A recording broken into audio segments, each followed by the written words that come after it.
नमस्कार। श्रीमद् भगवत गीता के पहले अध्याय में हमने जाना कि युद्ध शुरू होने से पहले अपने सगे संबंधियों को अपने सामने देखकर अर्जुन किस प्रकार विचलित होने लगते हैं और युद्ध करने से मना कर देते हैं। आज हम दूसरे अध्याय के बारे में जानेंगे।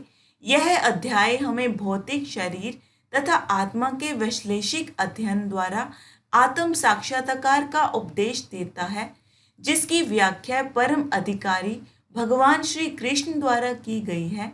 दोस्तों, आत्म साक्षात्कार का अर्थ है श्री कृष्ण को तथा उनके साथ अपने स्थायी संबंध को समझना। सारी जीव आत्माएं भगवान का ही अंश स्वरूप हैं। तो चलते हैं श्रीमद् भगवत गीता के दूसरे अध्याय की तरफ। अध्याय 2। संजय उवाच तं तथा कृपयाविष्टम् अश्रुपूर्णाकुलेक्षणं विषीदन्तमिदं वाक्यम् उवाच मधुसूदनः। संजय बताते हैं कि अर्जुन बहुत दुखी हैं, करुणा से भरे हुए हैं, उनकी आंखों से आंसू बह रहे हैं। शोक युक्त अर्जुन को देखकर मधुसूदन कृष्ण उसे समझाते हुए ये शब्द कहते हैं। श्री भगवान उवाच कुत्स्त्वा कश्मलमिदं विस्मे समुपस्थितम् अनार्यजुष्टं स्वर्ग्यम् अकीर्तिकरमर्जुन। श्री भगवान ने कहा, हे अर्जुन, तुम्हारे मन में यह अज्ञान आया कहाँ से? युद्ध के समय इस तरह के विचार तुम्हारे मन में कैसे आ रहे हैं? ये उस मनुष्य के लिए बिल्कुल भी उचित नहीं है जो जीवन के मूल्य को जानता हो। ये न ही स्वर्ग की प्राप्ति करवाने वाले हैं, न ही मान सम्मान यश की प्राप्ति करवाने वाले हैं। क्लैब्यम आस्मगमः पार्थ नैतत्त्वयुपपद्यते क्षुद्रं हृदय दौर्बल्यं त्यक्त्वोत्तिष्ठ परन्तप।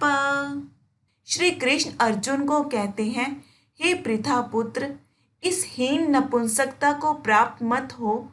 एक क्षत्रिय को यह शोभा नहीं देता। दोस्तों, यहाँ नपुंसकता का मतलब है कि एक क्षत्रिय होते हुए भी युद्ध के समय कमजोर पड़ जाना और युद्ध ना करने की बात करना।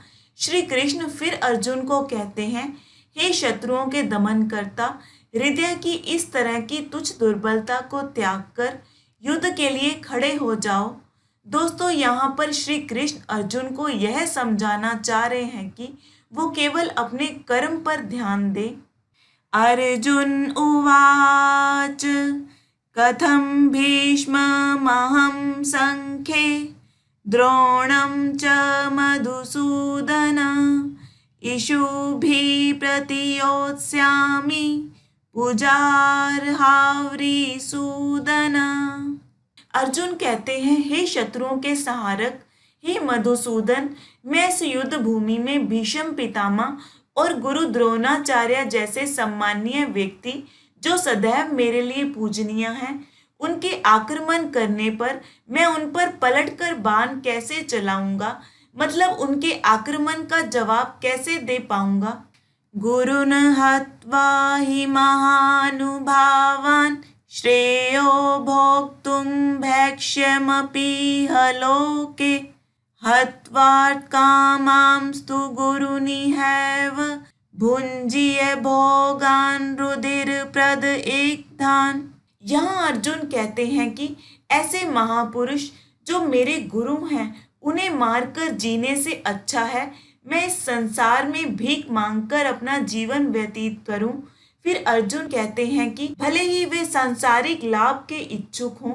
दोस्तों, यहाँ सांसारिक लाभ के इच्छुक मतलब दुर्योधन से आर्थिक सहायता लेने के कारण भीष्म पितामह तथा गुरु द्रोणाचार्य उसका पक्ष लेने के लिए बाध्य थे। फिर भी अर्जुन सोचता है कि वो लोग जैसे भी हों, पर है तो वो गुरुजन ही। उनको मारकर हम इस दुनिया की जिस भी वस्तु का लाभ उठाएंगे तो ये सब वस्तुएं उनके खून से सनी हुई होंगी। न चैतद्विद्मः कतर्किंचित् वरीयो यद्वा जयेम यदि वा नो जयुः याने हत्वा न जिजीविषां सस्तेव स्थिता प्रमुखे धार्तराष्ट्र। अर्जुन कहते हैं कि हम यह भी नहीं जानते कि हमारे लिए क्या सबसे अच्छा है, युद्ध करके हम जीत जाएं या उन लोगों के द्वारा जीते जाना। वो कहता है कि अगर धृतराष्ट्र के पुत्रों को मारकर हम जीत भी जाएं तो भी उन लोगों के बिना रह पाना बहुत ही मुश्किल हो जाएगा। तो ऐसी दशा में यह भी एक तरह से हमारी हार ही होगी। अर्जुन कहते हैं कि सब कुछ जानते हुए भी युद्ध भूमि में वो हमारे सामने खड़े हैं। कार्पण्य दोषोपहत स्वभावः पृच्छामि त्वां धर्म स्मूढ़ चेता यच्छ्रेयस्यान्निश्चितं ब्रूहि तन्मे शिष्यस्तेऽहं शाधि मां त्वां प्रपन्नम्। बुद्धिमान होने के कारण अर्जुन समझ गए थे कि पारिवारिक सदस्यों के प्रति उसका प्यार तथा मृत्यु से उनकी रक्षा करने की उसकी इच्छा ही उसकी उलझनों का कारण है। वह समझ गया था कि युद्ध करने का कर्तव्य उसकी प्रतीक्षा कर रहा है, पर दुर्बलता के कारण वह अपने उस कर्तव्य को निभा नहीं पा रहा। दोस्तों, जब कभी हमारे सामने ऐसी परिस्थिति आ जाए जब कुछ समझ में ना आए कि क्या करें क्या ना करें, उस समय अपने गुरु की शरण में जाना चाहिए जो आपका सही मार्गदर्शन कर सके।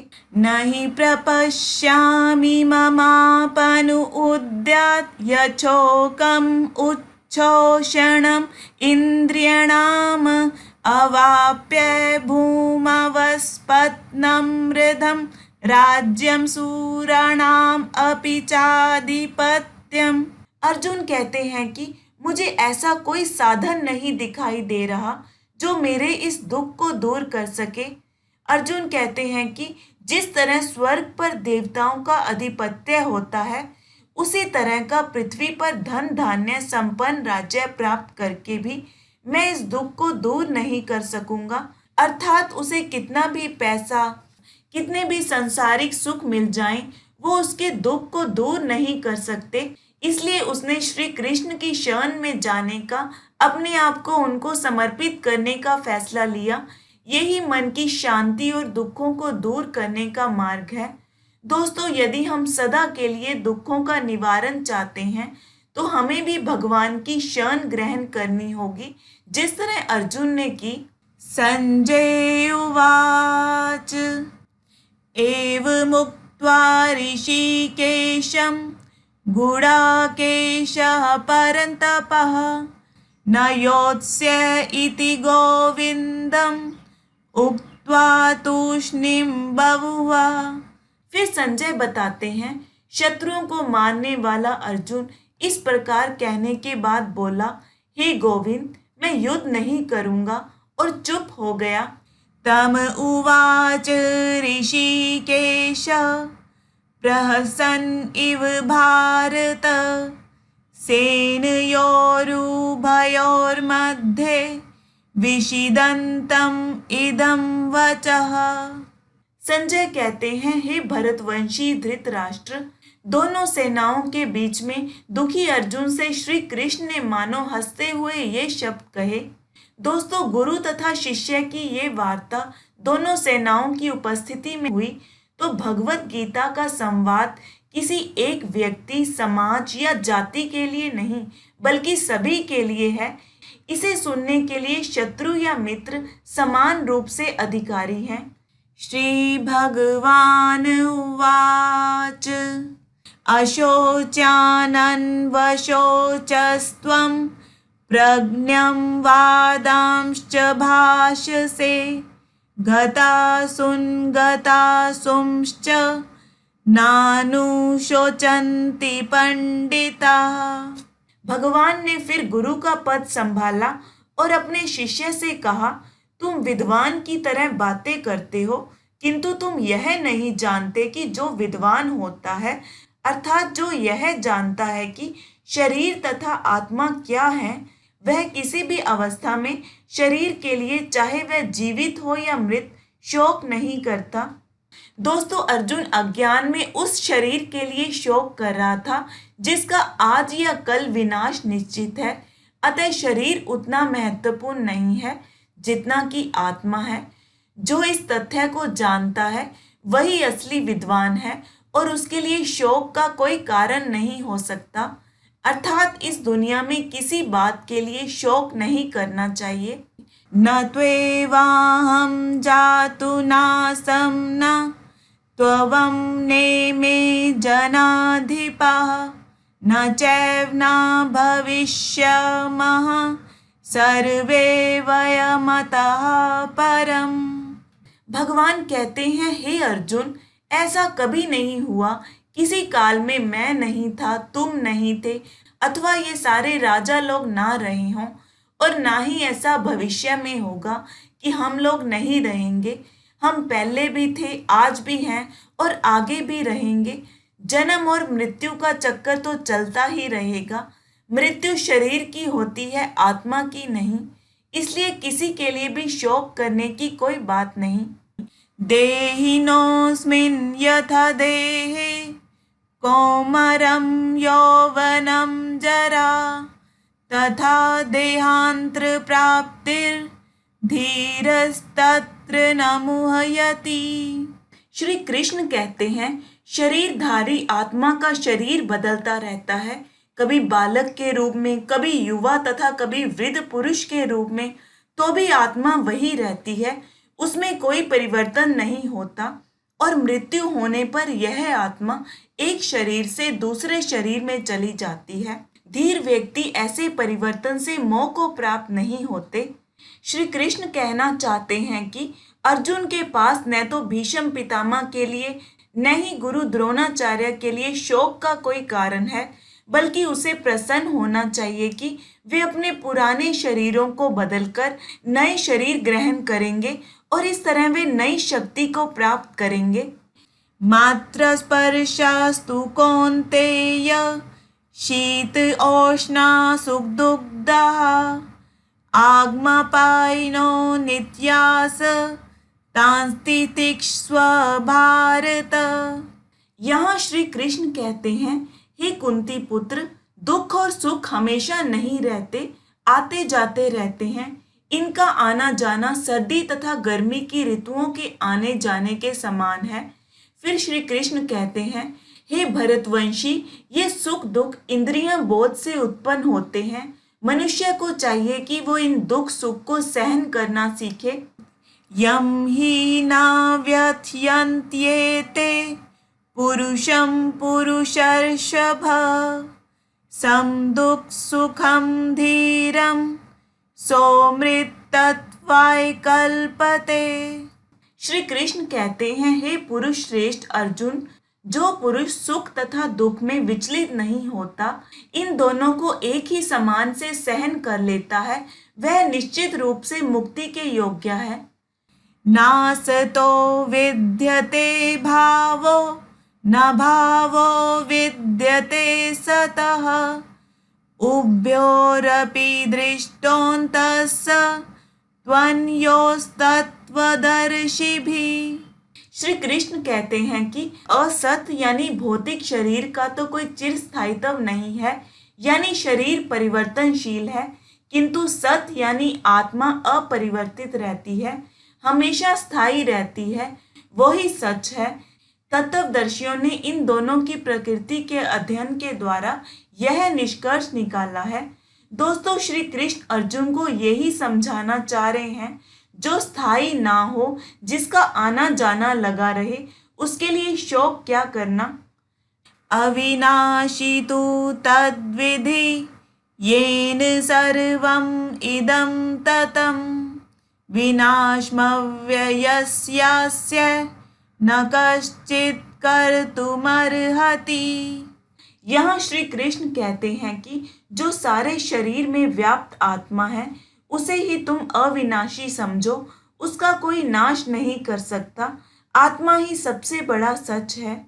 अंतवंत इमे देहा नित्यं नित्यस्योक्तः शरीरिणः अनाशिनो प्रमेयस्य तस्माद्युध्य स्वभारत।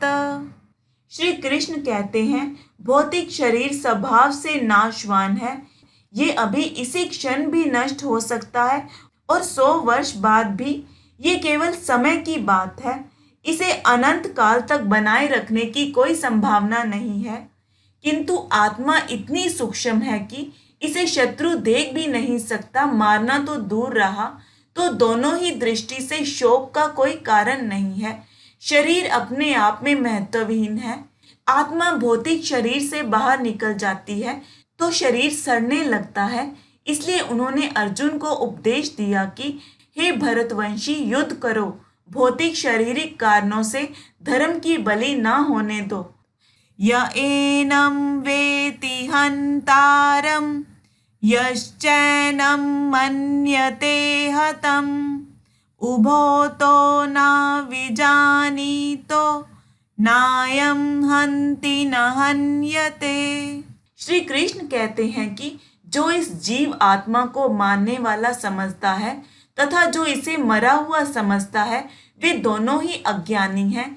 क्योंकि जीव आत्मा न तो मारती है और न ही मारी जाती है। जिसे मारा जाता है या जिसे मरा हुआ समझा जाता है, वह केवल शरीर होता है।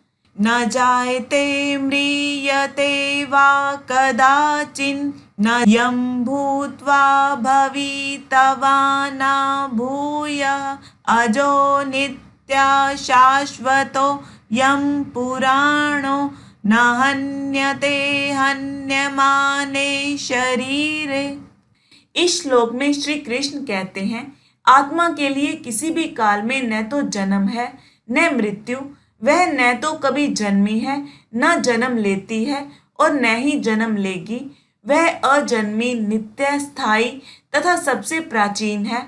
शरीर के मारे जाने पर वह मारी नहीं जाती। आत्मा कल, आज और कल हमेशा रहेगी। वेदा विनाशिनं नित्यं य एनमजं व्ययम् कथं स पुरुषः पार्थं घातयति हन्तिकम्।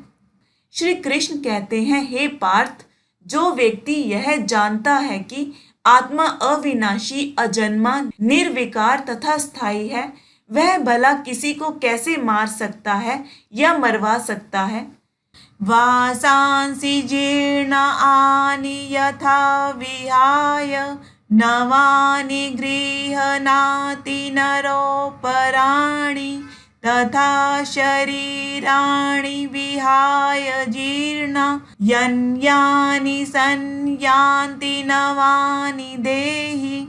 इस श्लोक में बताया है कि जिस प्रकार मनुष्य पुराने वस्त्रों को त्याग कर नए वस्त्र धारण करता है, उसी प्रकार आत्मा पुराने तथा व्यर्थ के शरीरों को त्याग कर नवीन भौतिक शरीर धारण करती है। नैनं छिन्दन्ति शस्त्राणि नैनं दहति पावकः न चैनं क्लेदयन्त यापो न शोषयति मारुतः अच्छेद्योऽयं दाह्योऽयम् अक्लेद्यो शोष्य एव च नित्य सर्वगतः स्थाणुर् अच्लोऽयं सनातनः। श्री कृष्ण कहते हैं कि आत्मा का न तो कभी किसी शस्त्र द्वारा खंड खंड किया जा सकता है, न ही अग्नि द्वारा जलाया जा सकता है, न ही जल द्वारा भिगोया या वायु द्वारा सुखाया जा सकता है। यह स्थायी, सर्वव्यापी, अविकारी, स्थिर तथा सदैव एक सा रहने वाली है। अव्यक्तोऽयं चिन्त्योऽयम् अविकार्योऽयम् उच्यते तस्मादेवं विदित्वैनं नानुशोचितुमर्हसि। श्री कृष्ण कहते हैं कि आत्मा इतनी सूक्ष्म है कि इसे बहुत ही शक्तिशाली यंत्र से भी नहीं देखा जा सकता। अतः यह अदृश्य है, यह अकल्पनीय है। मतलब इसकी कल्पना भी नहीं की जा सकती तथा अपरिवर्तनीय कहा जाता है, मतलब इसमें शरीर की तरह परिवर्तन नहीं होते। अथ चैनम नित्यजातं नित्यं वा मन्यसे मृतं तथापि त्वं महाबाहो नैनं शोचितुमर्हसि। श्री कृष्ण कहते हैं, यदि तुम यह सोचते हो कि आत्मा सदा जन्म लेती है तथा सदा मरती है, तो भी हे महाबाहु, तुम्हारे शोक करने का कोई कारण नहीं है, क्योंकि युद्ध में मरने वालों के लिए शोक करने का कोई कारण नहीं होता। जास्य हि ध्रुवो मृत्युर् ध्रुवं जन्म मृतस्य च तस्मात् परिहार्येऽर्थे ना त्वं शोचितुमर्हसि। श्री कृष्ण कहते हैं कि जिसने जन्म लिया है उसकी मृत्यु निश्चित है और मृत्यु के पश्चात पुनर्जन्म भी निश्चित है। मनुष्य को अपने कर्मों के अनुसार जन्म ग्रहण करना होता है और एक कर्म अवधि समाप्त होने पर उसे मरना होता है, जिससे वह दूसरा जन्म ले सके। तो दोस्तों, श्री कृष्ण यहाँ ये कहना चाह रहे हैं कि जो होना ही है, तय ही है, उसके लिए शोक करके अपने आप को दुर्बल बनाने की क्या जरूरत है। अव्यक्तादीनि भूतानि व्यक्तमध्यानि भारत अव्यक्तनित्यान्येव तत्र का परिदेवना। श्री कृष्ण कहते हैं कि सारे जीव जन्म से पहले अव्यक्त यानी अप्रकट थे और विनष्ट होने पर यानी मरने के बाद भी अप्रकट हो जाएंगे। केवल बीच के समय में ही वो प्रकट हैं, तो फिर शोक करने की तो कोई आवश्यकता ही नहीं है। जन्म और मृत्यु ये ही जीवन का सच है।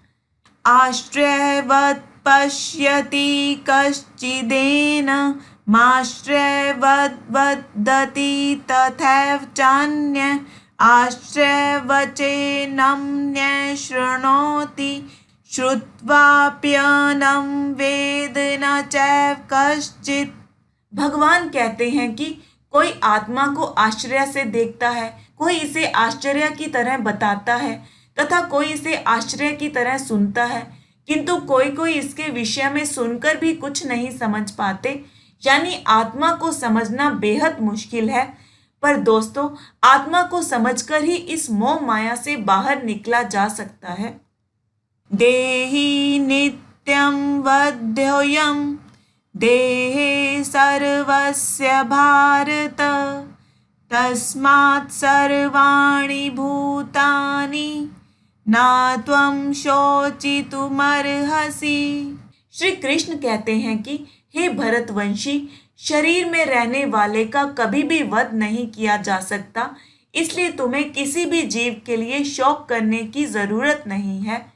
स्वधर्ममपि चावेक्ष्य न विकम्पितुमर्हसि धर्म्याधियुधाश्रेयो न यत् क्षत्रिय अस्य न विद्यते।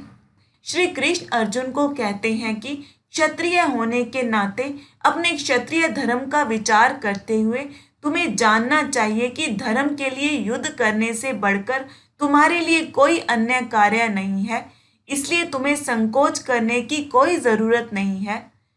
यदृच्छया चोपन्नं स्वर्गद्वारं पावृतं सुखिनः क्षत्रियः पार्थ लभन्ते युद्धमीदृशम्।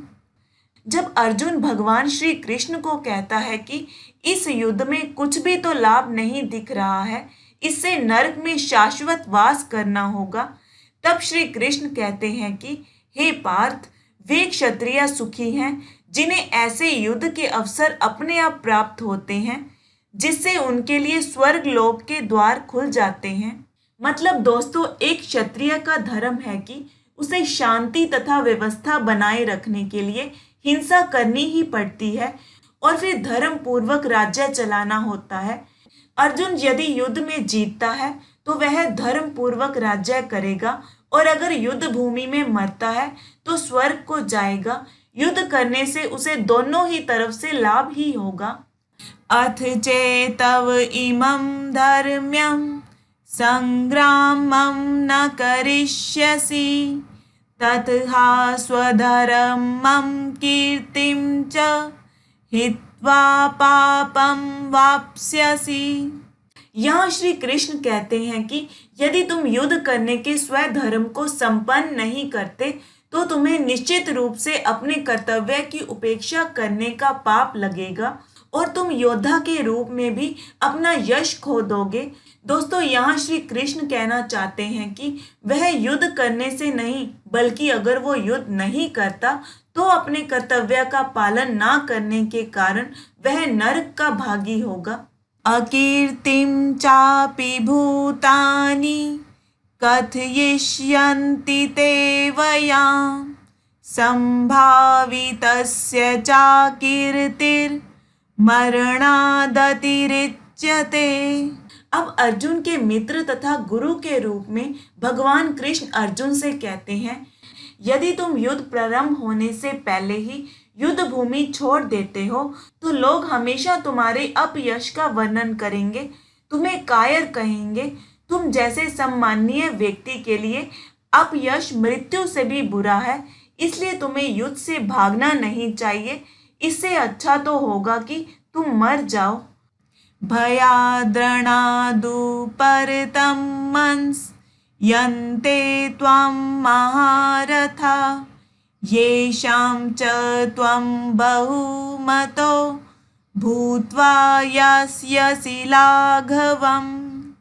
भगवान कृष्ण अर्जुन को अपना निर्णय सुना रहे हैं। तुम यह मत सोचो कि दुर्योधन, कर्ण तथा अन्य समकालीन महारथी यह सोचेंगे कि तुमने अपने भाइयों तथा पितामह पर दया करके युद्ध भूमि छोड़ी है। वे तो यही सोचेंगे कि तुमने अपने प्राणों के भय से युद्ध भूमि छोड़ी है। इस प्रकार उनकी दृष्टि में तुम्हारे प्रति जो सम्मान है वह धूल में मिल जाएगा। अवाच्य बांधश्च बहून् वदिष्यन्ति त्वाहिता निन्दन्तस्त्व सामर्थ्यं ततो दुःखतरमनु किम्।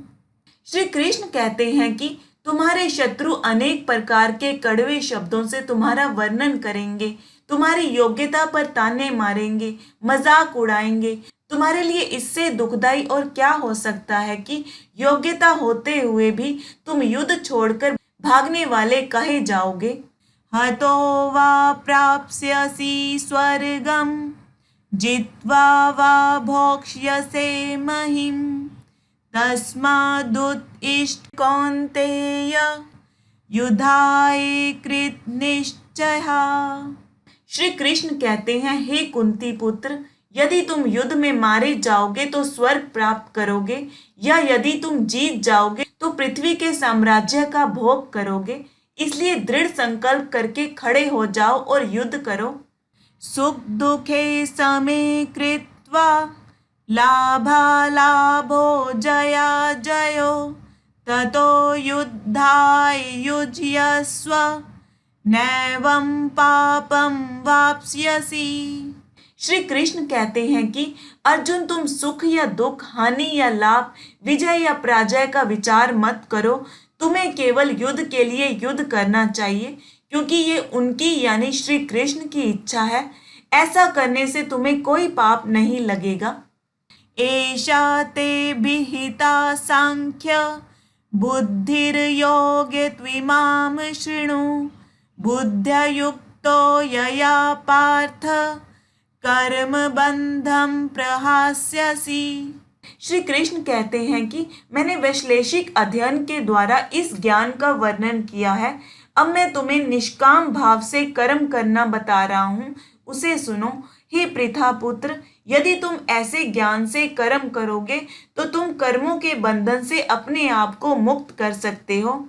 नेहाभिक्रम नाशोस्ति प्रत्यवायो न विद्यते स्वल्पमप्यस्य धर्मस्य त्रायते महतो भयात्।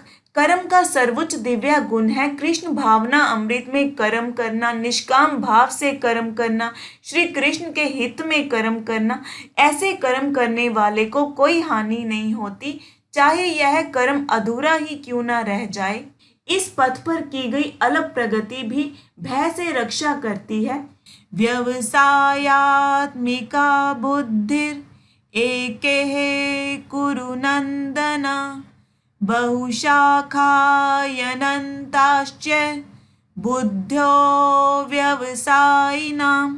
श्री कृष्ण कहते हैं कि अपने मार्ग पर चलते हुए उद्देश्य में दृढ़ रहो और तुम्हारा लक्ष्य भी एक ही होना चाहिए।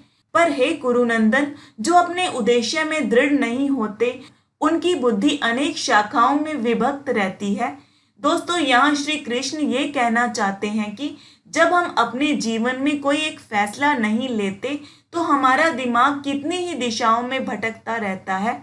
यही वो अर्जुन को समझाना चाह रहे हैं कि अपने लक्ष्य पर पक्का रहें, इधर उधर नहीं भटकें और अपने काम को करने का प्रण लें।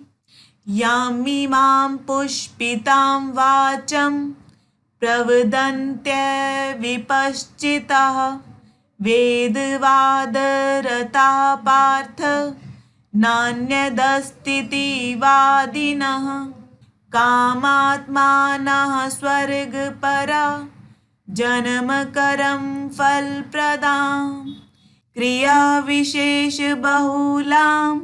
भोगे ऐश्वर्या गतिम प्रति।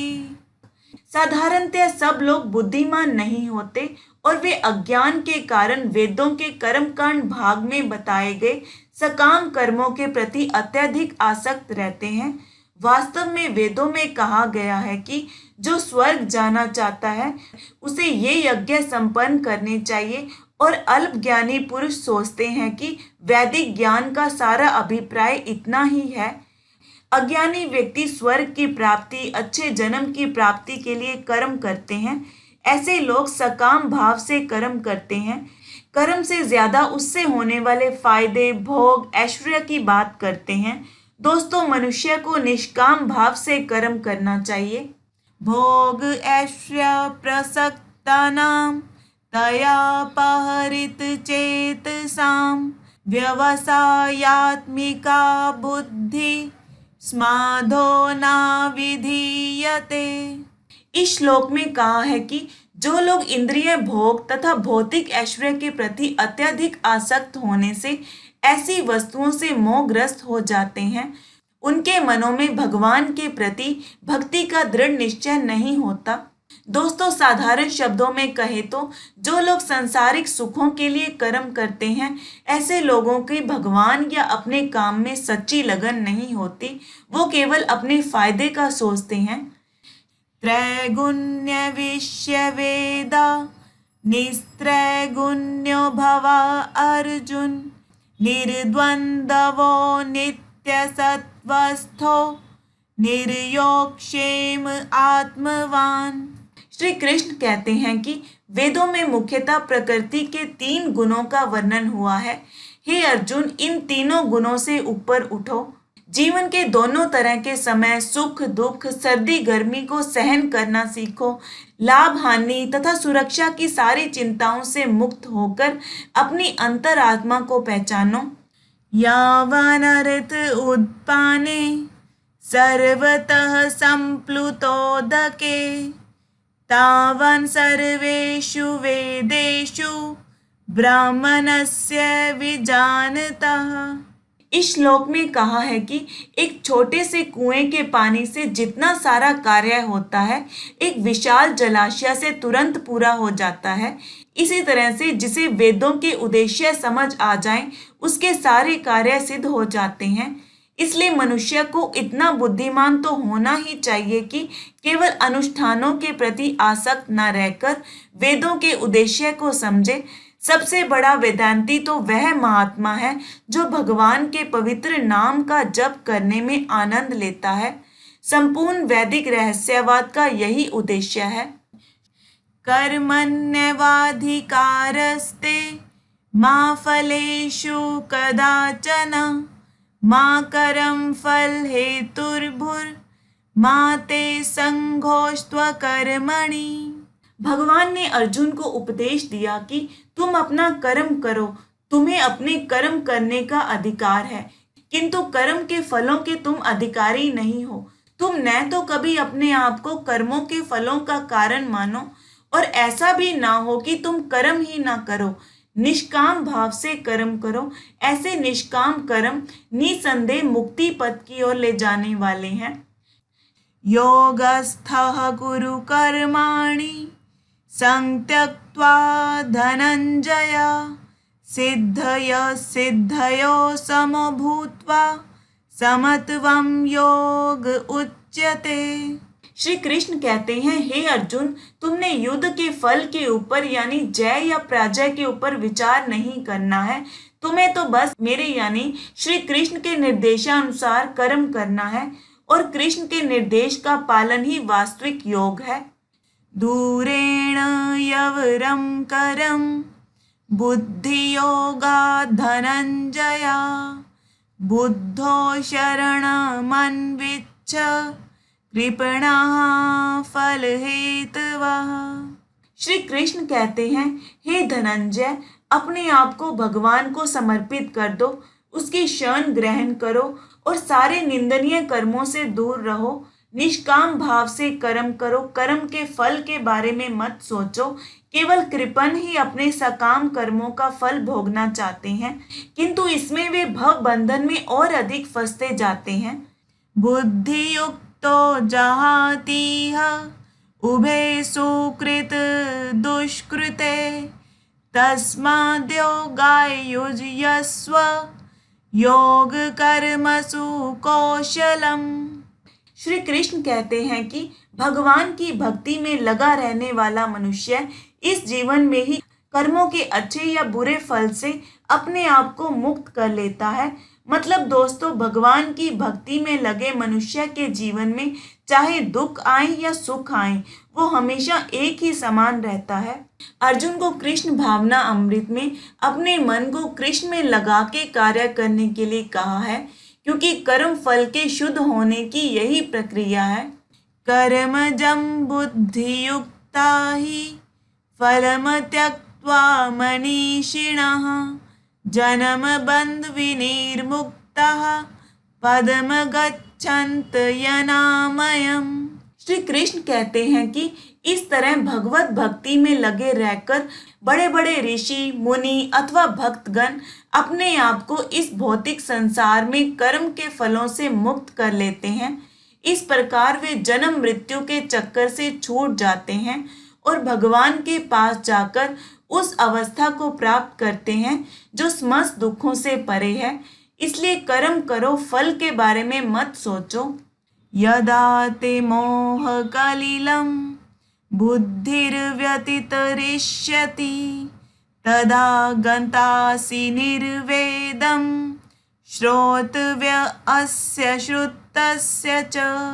दोस्तों, जब मनुष्य श्री कृष्ण को तथा उनके साथ अपने संबंध को वास्तविक रूप से समझ लेता है, तो उसकी सकाम कर्मों के अनुष्ठानों के प्रति कोई रुचि नहीं रहती। तब वह निष्काम भाव से कर्म करता है और मोह रूपी जंगल को पार कर मुक्ति के पथ की ओर बढ़ता है। यही श्री कृष्ण अर्जुन को समझाना चाह रहे हैं। श्रुति विप्रतिपन्ना ते यदा स्थास्यति निश्चला, समाधावचला बुद्धिस्तदा योगमवापस्यसि। दोस्तों, जो भगवान की शरण में चला जाता है, वे न तो वेदों की अलंकारमयी वाणी से विचलित होता है, न ही स्वर्ग जाने के उद्देश्य से सकाम कर्मों के अनुष्ठानों में रुचि दिखाता है। श्री कृष्ण अर्जुन को कहते हैं कि जब तुम भगवान को तथा उसके साथ अपने संबंध को समझ जाओगे, तब तुम्हें दिव्य चेतना प्राप्त हो जाएगी। अर्जुन उवाच स्थितप्राज्ञस्य का भाषा समधिस्थस्य केशव, स्थितधीः किं प्रभाषेत किमसीत व्रजेत किम। यहाँ अर्जुन कहते हैं कि हे कृष्ण, अध्यात्म में लीन चेतना वाले व्यक्ति के क्या लक्षण हैं, वह कैसे बोलता है तथा उसकी भाषा क्या है, वह किस तरह बैठता और चलता है। श्री भगवान उवाच प्रजहाति यदा कामान् सर्वान् पार्थ मनोगतान् आत्मयेव आत्मना तुष्टः स्थितप्रज्ञस्तद उच्यते। श्री भगवान कहते हैं, हे पार्थ, जब मनुष्य मन में उत्पन्न होने वाली समस्त कामनाओं का परित्याग कर देता है और इस तरह से विशुद्ध हुआ उसका मन आत्मा में संतोष प्राप्त करता है, तब उसे दिव्य चेतना प्राप्त होती है। दुःखेषु वनुद्विगना मनः सुखेषु विक्तस्पृहा वीतराग भय क्रोधः स्थितिर्मुनिरुच्यते। आगे श्री कृष्ण कहते हैं कि पापों के होने पर भी जिसका मन विचलित नहीं होता अथवा सुख में प्रसन्न नहीं होता और जो मोह भय तथा क्रोध से मुक्त है, दुख सुख सब तरह के भावों पर एक ही समान रहता है, वह ही स्थिर मन वाला मुनि या योगी कहलाता है। यह सर्वत्रानभिस्नेहस्तत् तत्प्राप्य शुभाशुभम् नाभिनन्दति न द्वेष्टि तस्य प्रज्ञा प्रतिष्ठिता। इस भौतिक जगत में जो व्यक्ति न तो अच्छे की प्राप्ति से खुश होता है और न बुरे के प्राप्त होने पर उससे नफरत करता है, ऐसा मनुष्य पूर्ण ज्ञान की स्थिति प्राप्त कर लेता है। यदा संहरते चायं कुर्मोऽगनीव सर्वशः इंद्रियाणि इंद्रियार्थेभ्यस्तस्य प्रज्ञा प्रतिष्ठिता। दोस्तों, ज्यादातर व्यक्ति अपनी इंद्रियों के कहने पर चलते हैं, उसके दास बने रहते हैं।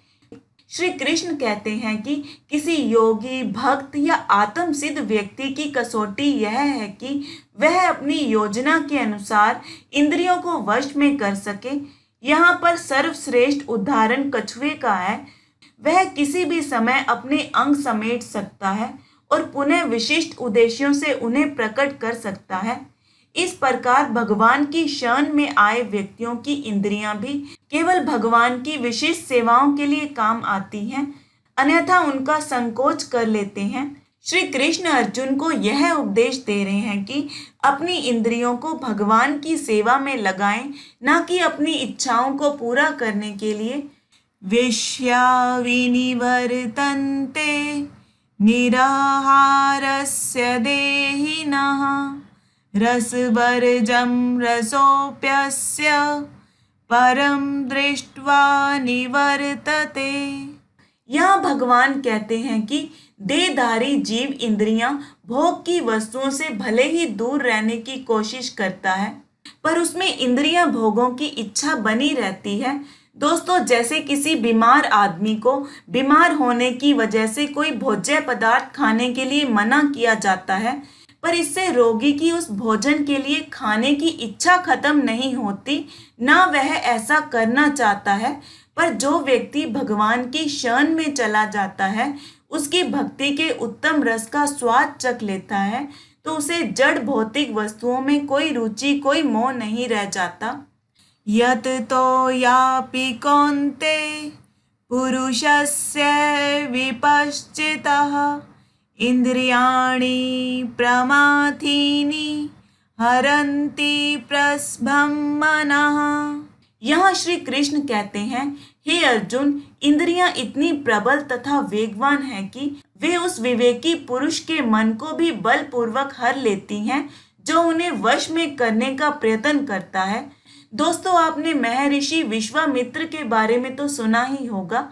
मेनका को देखकर वो भी अपनी इंद्रियों को वश में ना कर सके, भले ही वो इसके लिए कठिन तपस्या तथा योग कर रहे थे। अपने मन को कृष्ण में लगाए बिना मनुष्य अपनी इंद्रियों को वश में नहीं कर सकता। तानि सर्वाणि संयम्य युक्त आसीत मत्परः वशे हि यस्य इंद्रियाणि तस्य प्रज्ञा प्रतिष्ठिता। श्री कृष्ण कहते हैं, जो मनुष्य अपनी इंद्रियों को, अपनी इच्छाओं को वश में रखते हैं और अपना मन भगवान में लगा लेते हैं, वह मनुष्य स्थिर बुद्धि कहलाता है और ऐसा मनुष्य किसी भी लक्ष्य को पा सकता है। ध्यायतो विषयान् पुंसः संगस्तेषुपजायते संगात् संजायते कामः कामात् क्रोधोऽभिजायते। कृष्ण कहते हैं कि इंद्रियों को किसी न किसी कार्य में लगे रहना चाहिए और यदि वे भगवान की भक्ति में नहीं लगी रहेंगी तो निश्चय ही उनमें भौतिक इच्छाएं उत्पन्न होंगी। इन्हीं से कामना उत्पन्न होती है और फिर क्रोध प्रकट होता है। मनुष्य उसी में फंस जाते हैं और अपने लक्ष्य से दूर हो जाते हैं। क्रोधाद् भवति सम्मोह सम्मोहात् स्मृतिविभ्रम स्मृतिभ्रंशाद् बुद्धिनाशो बुद्धिनाशात् प्रणश्यति। क्रोध से पूर्ण मोह उत्पन्न होता है और सोचने की शक्ति कम हो जाती है और फिर याद रखने की शक्ति भी भ्रमित हो जाती है।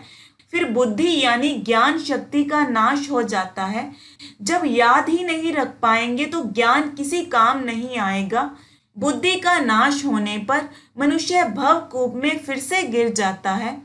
राग द्वेष विमुक्तस्तु विषयान् इंद्रियाश्चरन् आत्मवश्यैर्विधेयात्मा प्रसादमधिगच्छति।